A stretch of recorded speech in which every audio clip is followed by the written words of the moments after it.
Not long, then.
Okay, it's just gone 7 o'clock, so good evening. Welcome to this meeting of the Cabinet. My name is Councillor Shantanu Rajwa. I'm the leader of the Council and chair of this meeting. Very warm welcome to those in the audience and those watching at home as well. Got lots of very interesting things on the agenda today, so hopefully you get something useful out of this. But we'll start with item 1 on our agenda, which is apologies for absence. I've had apologies from Councillor Ajmer Garawal and Councillor Salman Shaheen. Any other apologies? I don't think there are any. No. Any declarations of interest from any members of the committee? No, no one's indicating. And any communications or correspondence to members about any of the items on the agenda tonight? No, good, excellent. So then we'll move on to the minutes of the meeting held on 15th of November. That's page 8 to 14 of the agenda. I'll take them page by page. Any matters arising or inaccuracies, please do indicate. Page 7, page 8, page 9, page 10, page 11, page 12, and finally, page 13. Are colleagues happy for me to sign off the minutes? Agreed. Thank you very much indeed. So we move on to the first item on our agenda. That's the London Borough of Hounslow's Violence Against Women and Girls Plan. As my pen falls apart, that's good. So this is a report by Councillor Ajmer Garawal. In her absence, I will be presenting it.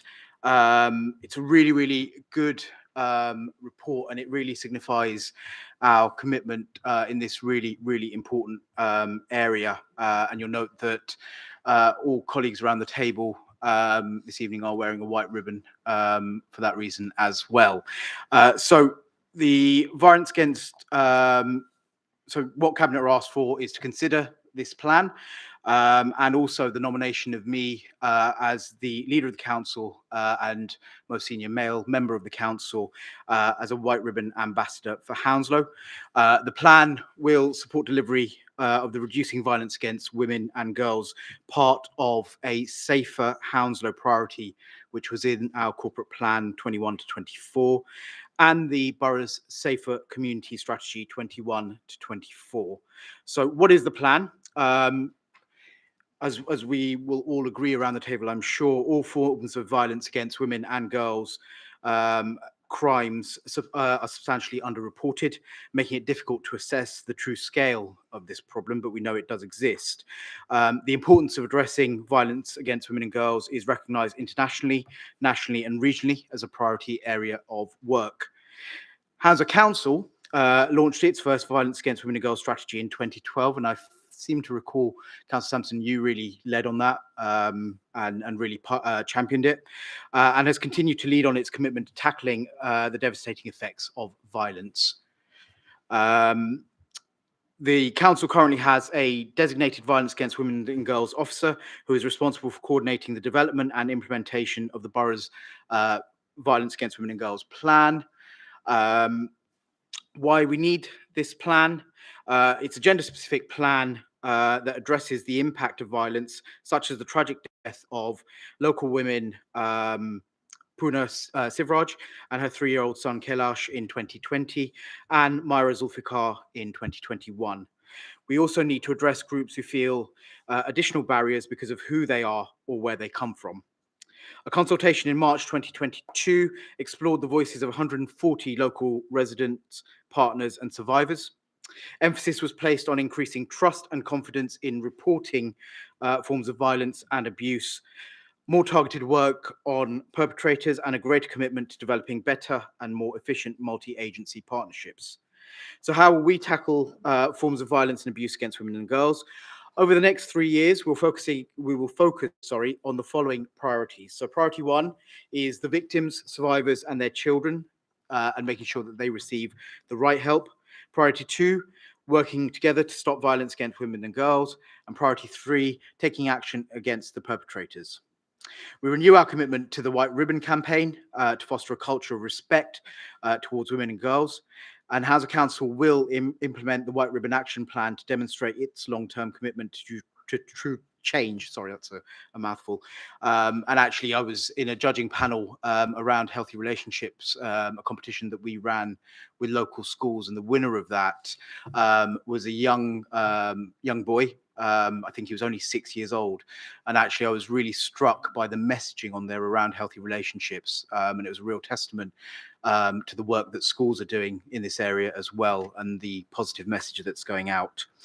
And finally, we'll also support the police to rebuild trust and confidence with residents and victims in the borough. So with that, I'm absolutely delighted to be moving this report. It's a shame that this crime does exist and that we have to create these plans, but I hope colleagues around the table will see this is a very robust action plan that will, I hope, reassure our residents that we take this exceptionally seriously.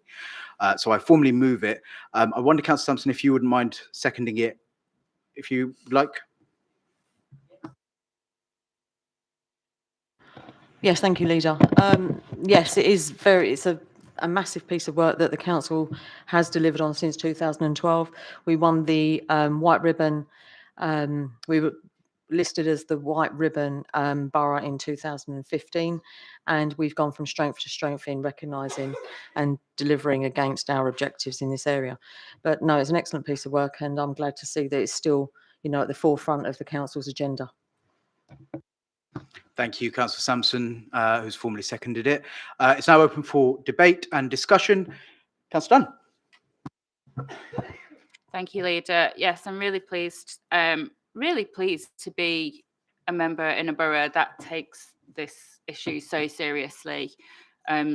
Following on from the work that Councillor Sampson did in those days to really set this up and make sure that it was taken seriously. And then coming on as councillor myself and seen how that was carried through. And I know Councillor Bath has done work in this area as well, and I did when I held the portfolio. So I'm really pleased.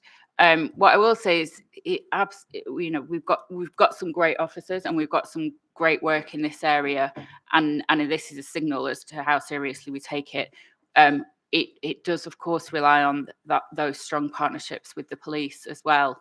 And I think, from conversations I've had recently with senior police officers, they know that they have work to do in this area. They have work to do to build up the trust of the public in this area as well as others. It's not the only one.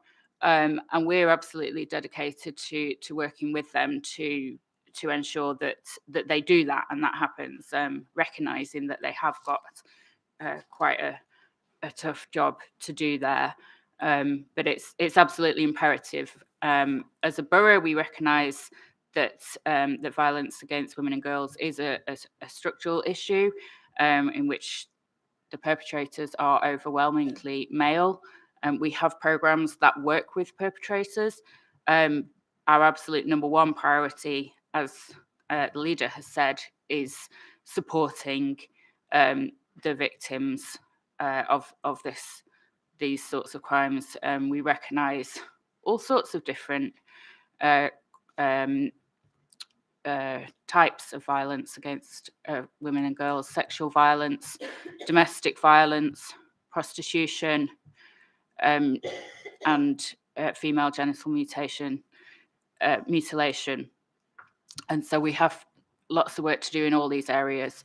But as I said, I'm really pleased. I'm glad that you'll be taking on the role of the White Ribbon Champion, ambassador. Yeah. And I hope to see all of our councillors, and in particular the men on our council and amongst our officers, taking that equally as seriously and demonstrating, because that's the whole point, demonstrating that they won't stand by and watch other men perpetrate these kind of crimes against women.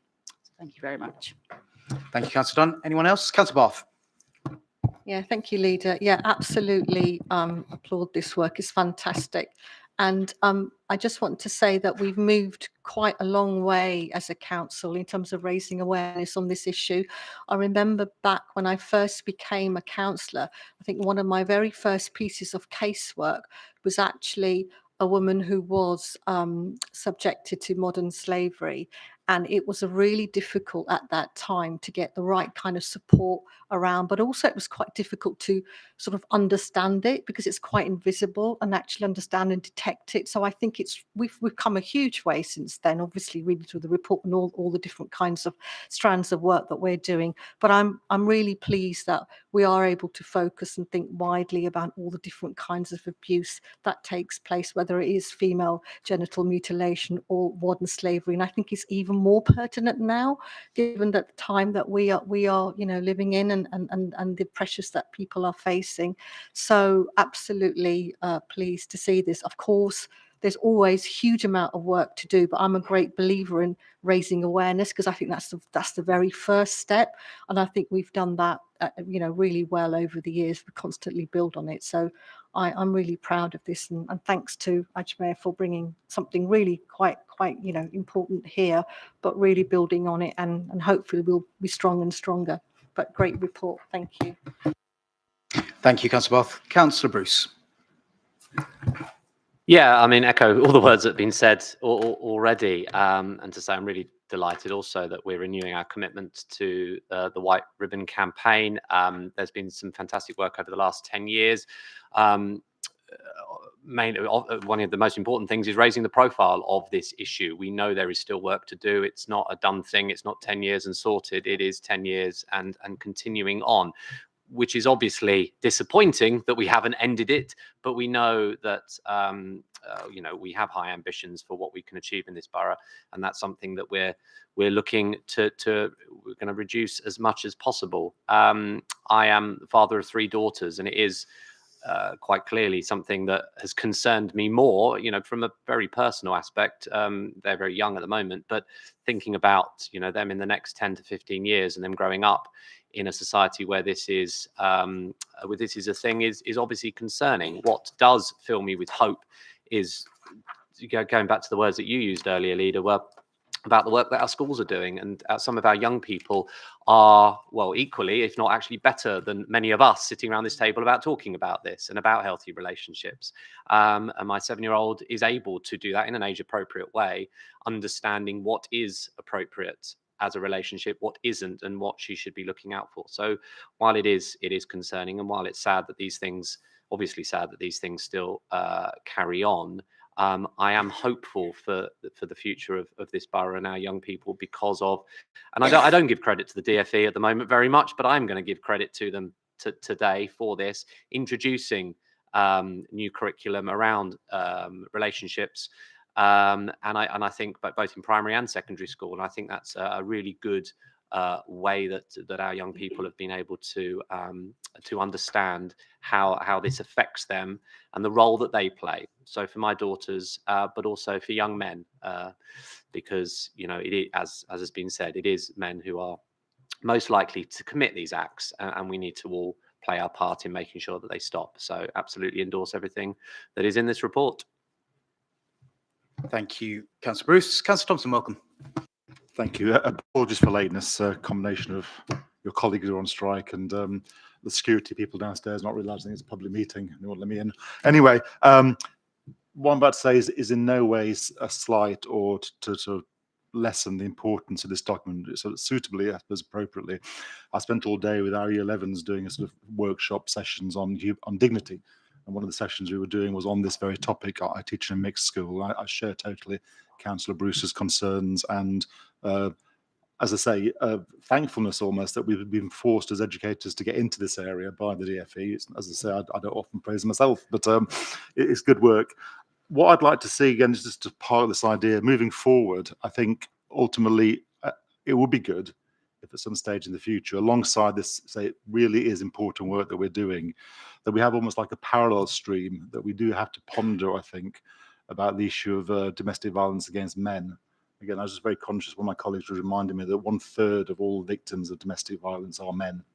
And I think there's a danger that, not a danger, that we don't want to ignore that, or perhaps not provide the services or the call centres or the resources for men. That the latest figures is just 0.75 million men, and again, admittedly, the majority is 1.6 million women do suffer from this. So maybe as the council looks forward, and again, not expecting this sort of instantaneously, but down the line, I think we also need, in terms of our publicity and what we offer, to raise that issue. And I'm sure we all appreciate, for many, very many reasons, it's not one we often talk about. So that's just to point that there for the future. Thank you. Thank you, Councillor Thompson. Councillor Shivraj Garal.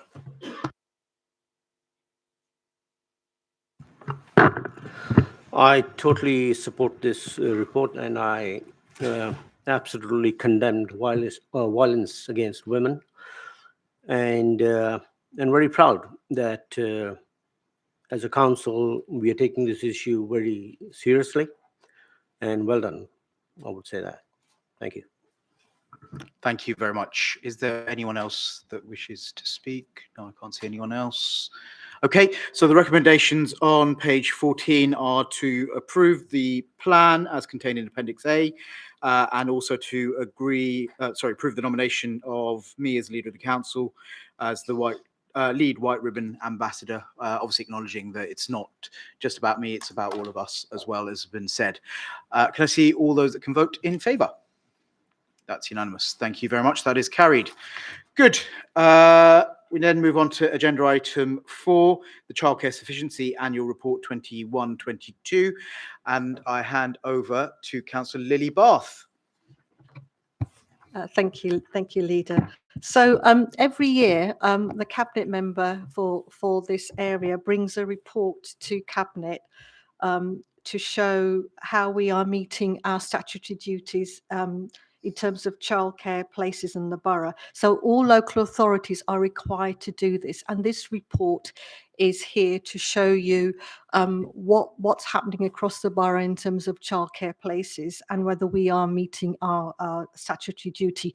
We don't provide these places, but we have to ensure that there are sufficient places for parents in the borough. So obviously, childcare places are really important, because if you don't have a childcare place and you need one and you need to go to work, you can't do that. So they have to be available, and they have to be affordable as well, which is a big question mark. So in this report, with the appendix that's attached with the report, you'll get a bit of a granular information as to where the places are, etc., and how we're meeting our duty. But in terms of key challenges that have been picked up that I want to sort of share with you, and this relates to 2020 to 21. So in terms of the key challenges that have come to light, is that the council is obviously at the moment there are sufficient childcare places for young children in the borough. The council is relying on the private childcare providers to meet its statutory duties. However, there are some challenges in terms of firstly, staff recruitment. I think this is a national issue, but that continues to reflect locally as well. Also, the cost of living crisis will also affect providers. So we're hearing from providers how difficult it is for them. So in terms of sustaining their own business. And obviously we've had COVID. So with COVID, what that meant is that working patterns of some parents changed. So there wasn't so much of a demand for childcare places in certain areas.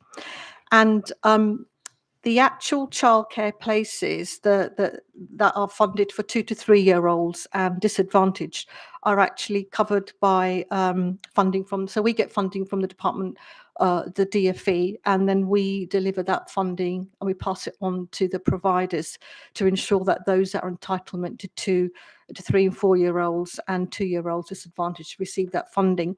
However, the actual cost, hourly cost, doesn't meet the cost of funding. The funding that's delivered doesn't actually meet the cost of providing that place. So that is an added pressure to the providers. So in a nutshell, we have sufficiency in the borough, but we do need to keep a close eye on what's happening to make sure that we work closely with the providers to ensure that they are sustainable, basically, for the future. So that's something that we need to keep monitoring and working with them and supporting them where we can. But those are some of the challenges that we're facing at the moment. So what I'd like you to do is to note the report. It's for noting and to note the challenges in this area. Thank you. I think, yeah. Thank you, Councillor Bath, for keeping an eye on this. I will formally second the report and reserve my right to speak. It's now open for debate. Anybody like to speak on this item? Councillor Thompson. I'm not going to speak on everything tonight, just as maybe actually this is it. I fully understand how it says on page 68 that obviously we're using wards that don't exist anymore for terms of comparison. I get that, and that makes perfect sense from a sort of corporate perspective. But as a ward councillor, it's not terribly helpful, is it? So I'm just wondering, if is the plan eventually we move to first of all name and then configure the data based on wards that actually exist now? Yeah, I think this was done when the wards were, previously. Yeah. So yes, it will. That's what I thought. Thank you. Yeah, yeah. Thank you. Thank you, Councillor Thompson. Councillor Bruce. Yeah, thank you, Councillor Bath. While in some ways this can be quite a dry technical report. Was it? No, it wasn't at all. No, Councillor Bath said, was it? And I said, no.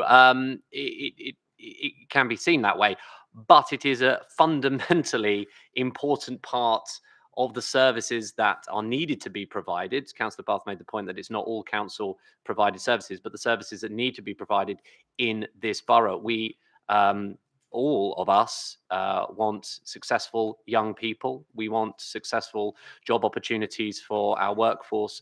We want people to thrive and grow and enjoy living in this borough.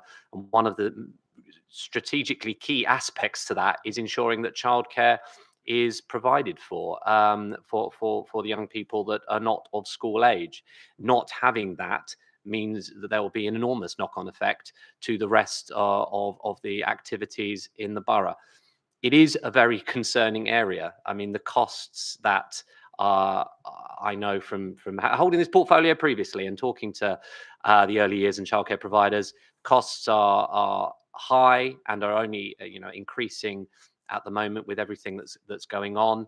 And obviously that also has there is an impact with the economic situation of residents who are wishing to purchase some of these places. So there is a very real problem here, or potential problem, that needs to be addressed, not just by Hounslow, although we are recognizing it and doing all we can, but by central government. And they have written, there are some things in the report that we published that central government have written back to us, but I think they need to do more than recognizing that and saying that they're looking at doing things. They need to actually get on with this, because this situation isn't a surprise this year, although it's exacerbated with the economic climate. It has been going on for a while, and we have been able to work with our childcare and early years providers really, really well. And there are some excellent, many excellent providers there out there. But we really need to be stepping up here as a nation to be looking at how this can be dealt with, because it is fundamental to how we move forward. So I don't have an answer, sadly, to that, but I do think we are going, as I say, as a nation, to be finding those answers in the next 2 or 3 years to avoid any more serious issues coming forward than we have at the moment. Yep. Thank you, Councillor Bruce. Anyone else wish to speak on this item? Councillor Bath. Sorry, I forgot to add that Stephen Forbes and the team have actually written to DFE along with other local authorities just to highlight the issue. But the other thing it might be worth also sharing with you is that obviously this does impact those areas, disadvantaged areas, more, because if those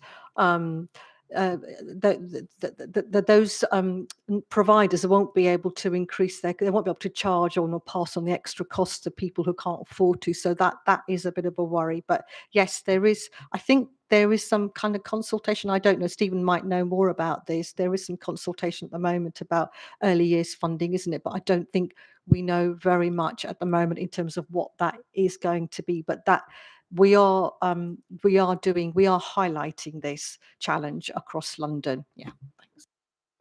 Thank you, Councillor Wells. That's really helpful. Okay, so there's no one else indicating to speak, so I'll move to the vote.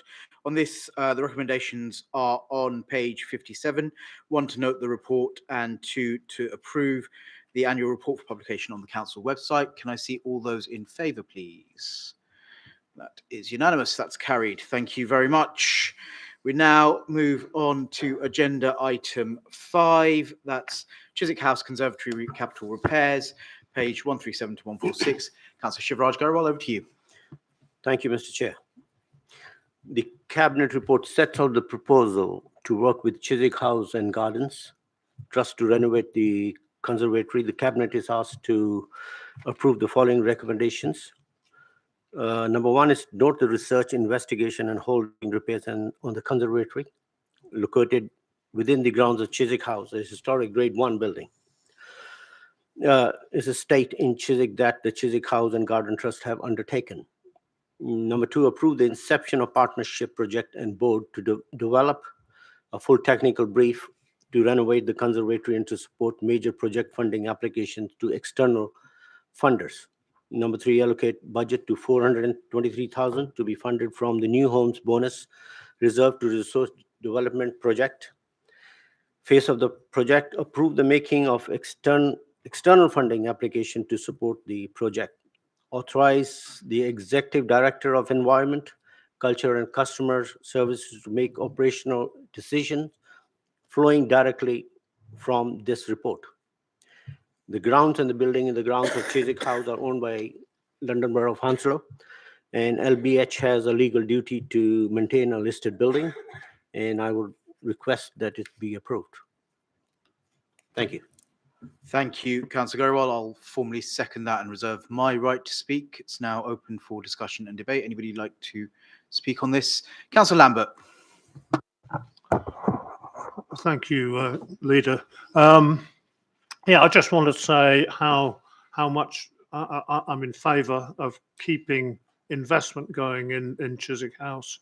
I lived for 25 years in Chiswick, and it was very much cherished by me and is cherished by many people in Chiswick. And it kind of builds on the other things that we're doing in a lot of parks around the borough, in particular one which is still in my ward, Boston Manor, and what was recently in my ward, which is Gunnersbury Park, both of which have worked with partners and had very successful improvements. Sometimes controversial, but nevertheless very, very successful and building much better parks. And luckily in Brentford, we've had Waterman's Park and some other parks also greatly improved. It's really important in these days where that there is more people living in less relaxed format, and parks are very important. So I really welcome that we're doing what we need to do to keep these parks excellent. Thank you. Thank you, Councillor Lambert. Anyone else? Councillor Bruce. I think just to say, having not lived in Chiswick but living in Hounslow, I too enjoy Chiswick Park and Chiswick House and Gardens. Sorry, not Chiswick Park.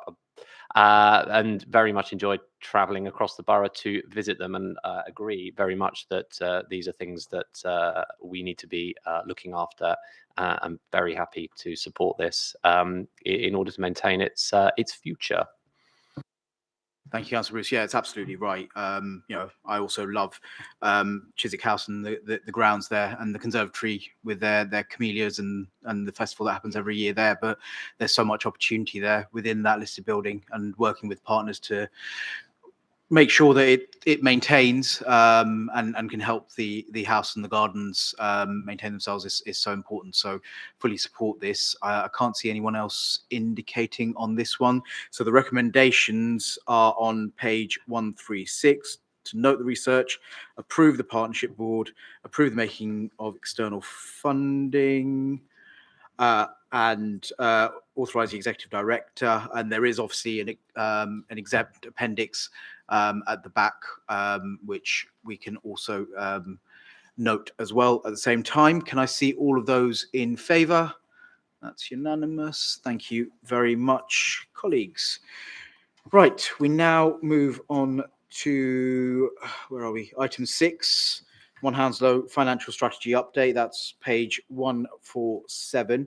That's report in my name. So Cabinet will recall that we approved the One Hounslow Financial Strategy alongside the delivery plan and the corporate plan itself back in July. And I think it's fair to say, unlike other years, a lot has happened. I mean, a lot happens in most years, but this year seems to be very fast paced and a lot has happened. So as a council, we have always been very prudent with our finances. We've really horizon scanned and made sure that we make the Hounslow pound go as far as possible. With the changes in the climate and inflation running as it is, and instability within government at the time, a lot of the assumptions made in that financial strategy now need to be reassessed. And I feel it's really important that Cabinet have visibility of the effects of all of those things within this report, but also some reassurance around that prudence.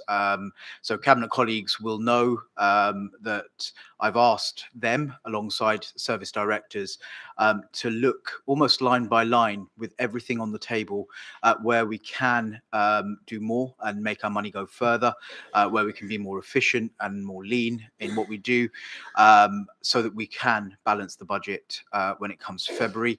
That work is ongoing. There is more to be done there, and I know we're working at that pace, and then we'll look at other ways of raising funds as well as we go into the budget as well. So this report is an update on that. It notes progress on it. Things are tough out there, and I appreciate that, not only for households, but for us as a council as well. But what I would say is that we have always shown resilience and our ability to make difficult decisions at the right time, be innovative, and do things in a different way, prevent crisis happening, because we know crisis costs, and I know that we'll be able to pull through this one as well. But this is an update on where we are as of now. So I formally move this report. Councillor Dunn, are you a second? Yeah. So Councillor Dunn's going to. Sorry, go on. Yep, happy to second the report. Reserve my right to speak. Okay. Thank you, Councillor Dunn. It's now open for questions and discussion. Anybody like to speak on this report? Councillor Thompson. As the report recognises, and I fully accept the extraordinary pressures that you're under. I'm pleased you're doing this and not me, but just wondering, as the report says, it's on 3.2 onwards, that normally by this stage we'll be much further ahead, and that would allow the opposition, it would allow scrutiny to begin to do its work in terms of looking at it. I fully get why we're not there, and that's not possible. But what do you think is the framework in terms of, alongside what the work you're doing, when do you think you can release some more information that perhaps we can, the rest of us, can begin to pour over? Thank you. Yeah, thanks, Councillor Thompson. It's a shame we were pretty much there in September, and then September happened, and the whole world changed. So in my mind, I'm very clear. Obviously, scrutiny, the opposition are important to consult with. So as we start developing them, I can't give you exact dates, but by January we want to start. I want to be out there talking and give your group sight of where we're heading with this, ready for the February budget setting. So we're still trying to work to the same timetable. Obviously, with it being tough, there may be slight slippage, but I'm sure you'll understand that, and we'll try and get things to the relevant stakeholders at the appropriate time within that. Yep. Anyone else on this report? Councillor Lambert. Yeah, I just want to emphasise the problems that we raise are not just us. According to London councils, 300 million of deficit came into this year. There'll be another across London councils. There's another 400 to be built up this year, and 700 next year. So I'm thankful that our history is led by Clive and previous leaders, and no doubt you, have taken a careful course. And that puts us in better position than some people who I wrote to somebody, I talked to somebody a couple of weeks ago who said that they currently have one leisure centre in the whole area, and tomorrow it'll be 0. Yeah, absolutely, quite right. And we want to protect services wherever possible because that's what our residents value and they've asked us to do. So yeah, absolutely right. Thank you, Councillor Lambert. Anyone else on this? No, I can't see anyone else indicating. So the recommendation is on page 146 to note the progress in this report. Can I see all those in favour, please? That is unanimous. Thank you very much, colleagues, beg one. Right, one hands over. Sorry, where are we? 7, aren't we? Yeah. So one, delivery plan monitoring. So this report again is in my name. A lot of work has gone into this report. Obviously with the financial prudence piece, we need to make sure that the projects that we created in the corporate plan and the delivery plan in particular are monitored for progress. This is your first cut of that, so this is for visibility.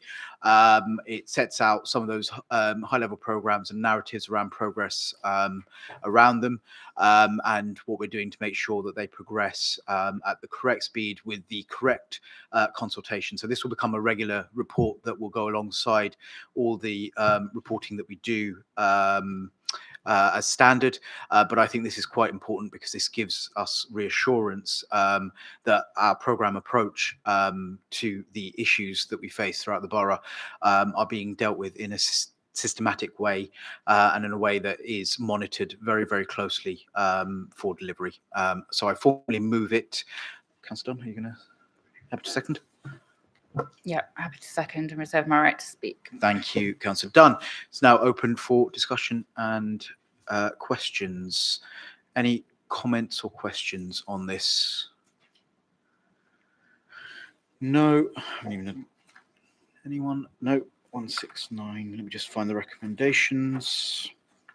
The recommendations on this are on page 168 to note the progress, agree I should have said actually some small changes in the delivery plan. Apologies, I forgot about that. Just to rationalise 2 programs into one that makes a lot more sense.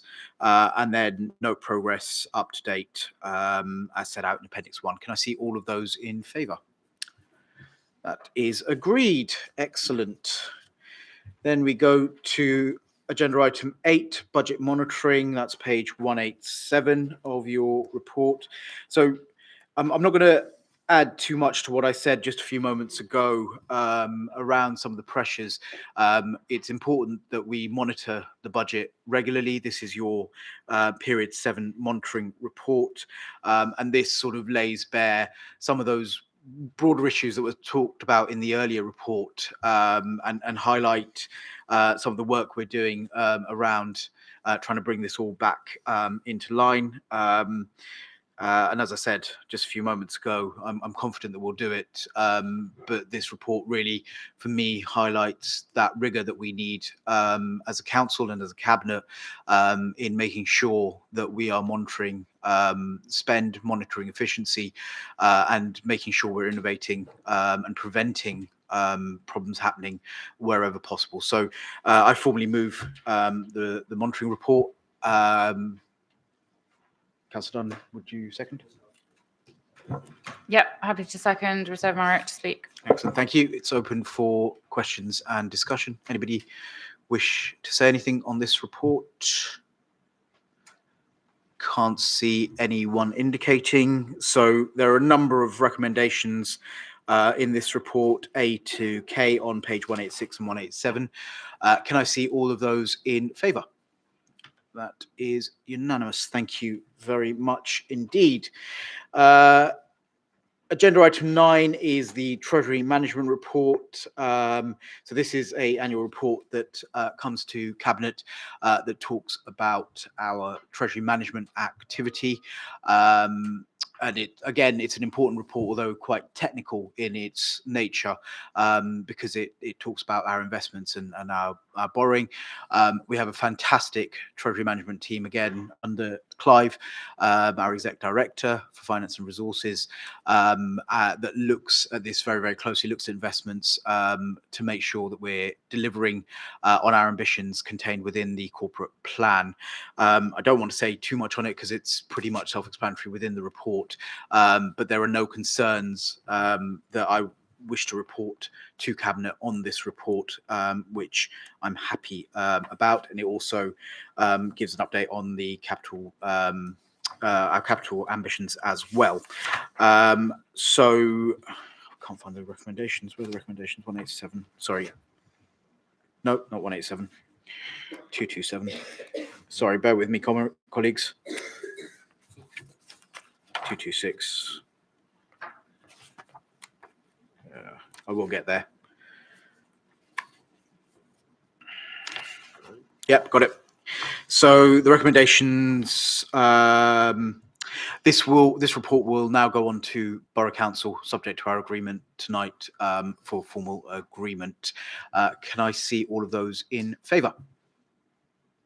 That's unanimous. Thank you very much. Did I ask you to second that? Did I ask? Yes. Yes, I did. Right. Yes, Councillor Dunn did second that. Good. That's agreed. Thank you very much, everyone. Now we move on to agenda item 10, trading companies performance, quarter 2, 22-23. Pleased to hand over to Councillor Lambert. Thank you.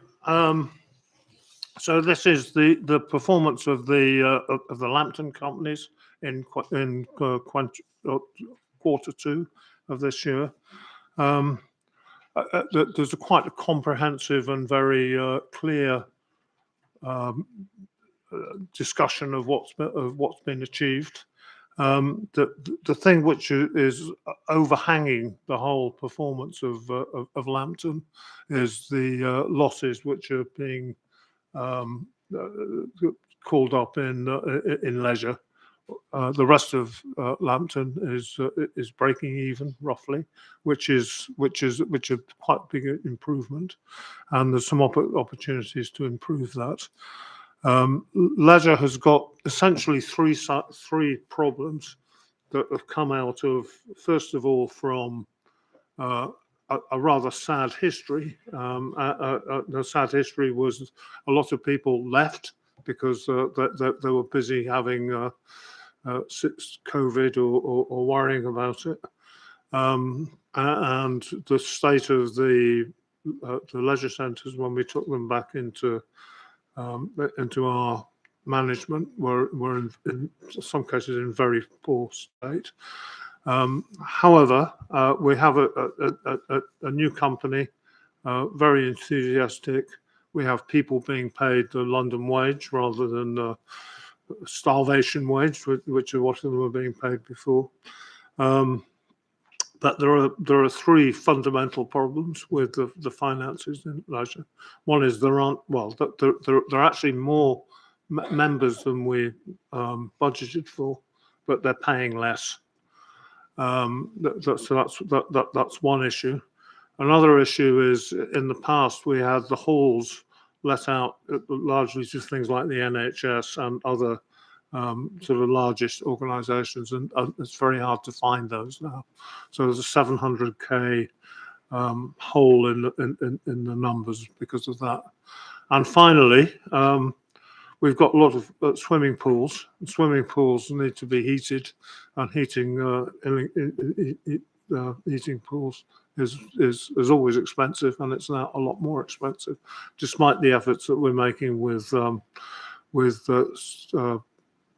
energy saving activities. So I want to just mention some of the good things that get rather hidden by that. There were good progress on a lot of other matters. We have 21 green parks, which I think is the first we've ever. I think that's a ever time record for the number of green parks. The the satisfaction on record from Koalo, which has had some difficult years, is the best it's ever been. And the partnership that with LBH is improving in a good way. The launch of the commercial recycling and waste disposal activity has been launched. It's been very well received. We've got a number of customers, and that has benefits both to our commercial customers, but also to people who live near them, because they're getting a better, more professional disposal work activity. Finally, Lambton Homes. When I started looking after the portfolio for Lambton Homes, we had, I think, 7 properties which were trading at a loss, with unhappy renters. We now have over 500 houses. They're all let out.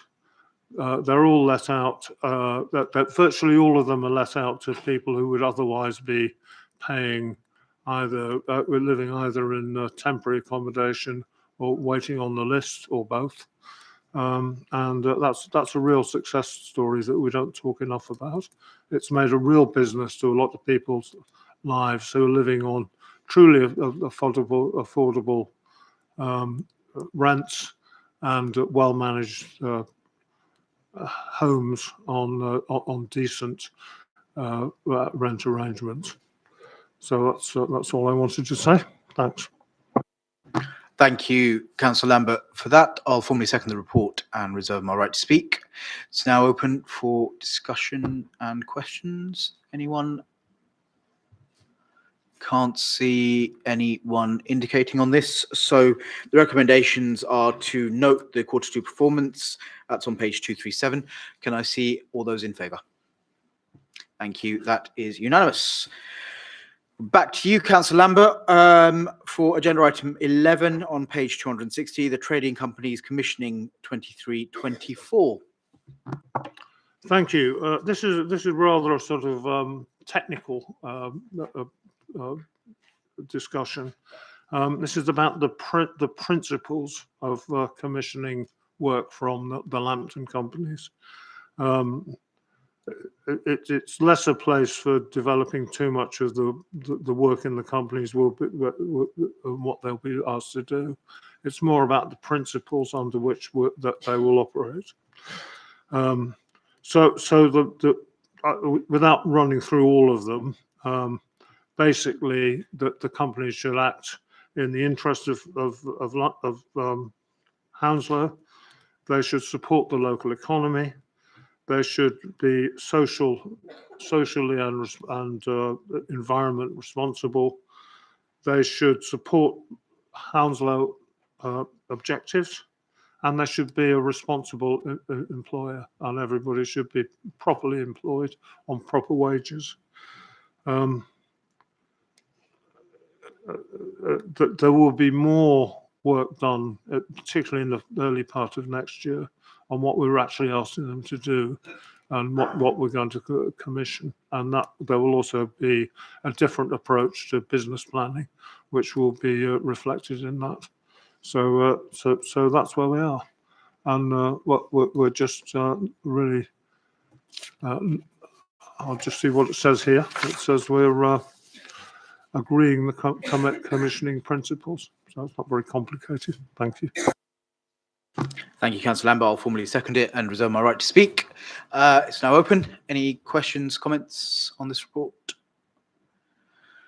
Can't see anyone indicating. So the recommendations are on page 260. We're asked to agree the commissioning principles as outlined in the report.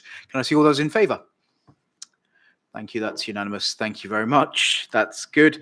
I should have done it earlier. There is an exempt appendix on the Treasury Management Mid-Year Report. Can we just note that, colleagues? Noted. Excellent. Good. Right. I've not had any referrals from any other council committees. Neither have I had any urgent business.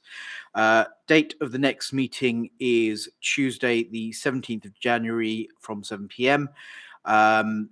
Thank you to those who've tuned in. Those who've tuned in, can I wish you a very happy Christmas and Hanukkah if you celebrate, and see you in the new year. Can I ask those in the room just to stay in the room once we go offline? But thank you very much and good night.